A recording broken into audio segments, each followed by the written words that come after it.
are you Naima, doing? it's been a while. It's been a minute. How have you been? Great. That's fantastic. You did do that. I mean, you didn't, but Trump did. Yes. The collective we, yeah. Yes, the collective we. So speaking of Trump, I do want to talk a little bit about his policy on DEI. As you know, in his first weeks in office, he signed the executive order declaring that DEI is both unlawful and a threat to national unity.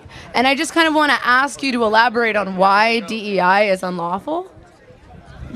Well, based on the Civil Rights Act, which I have disagreements with, but based on the Civil Rights Act, which is the law of the land, it says you shall not discriminate based on color, race, creed, or origin of nationality. Yes. And DEI definitionally does those things. How does it definitionally do those things? So, for example, if you say you are going to hire a certain amount of people or have scholarships only for a certain people, you are then prejudicing against another group. Which group are you prejudiced So against? white people, Asians as well. I mean, white people are an easy one off the top of your head. So, for example, in the Harvard admissions case, I said this earlier, the average test score for a black individual was around 1,300 SAT, about 3.2 GPA. For a white or Asian, it would be about a 3.9 to 4 GPA and about nearly a perfect SAT. So you are disenfranchising and stereotyping and prejudicing against whites or Asians in favor of blacks.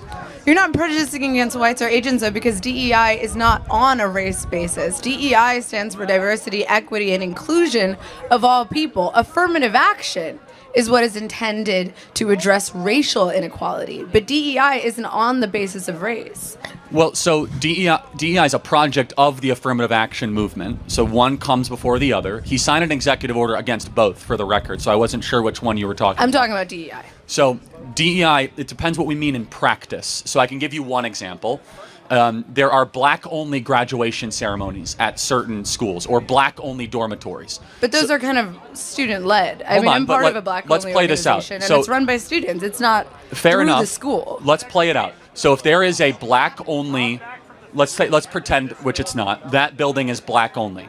If I said that, if that building was I'm white, like, the campus center? No, I said let's okay. pretend it's yes, not. hypothetically, yes. Hypothetically, if that building was white only, you would agree that's a violation of the Civil Rights Act. Yes, but there Hold are on, no buildings on campus that are black only and white only. Well, and by the way, but there are on other campuses. No, though. but in those dormitories that are like culturally specific, you don't have to be that culture to live there. They're not going to not allow you to be black to live in a black dormitory. You would no, be, you'd be Ujima at surprised. Stanford. White people do live at Ujima. That's not. I don't know about that specific example, but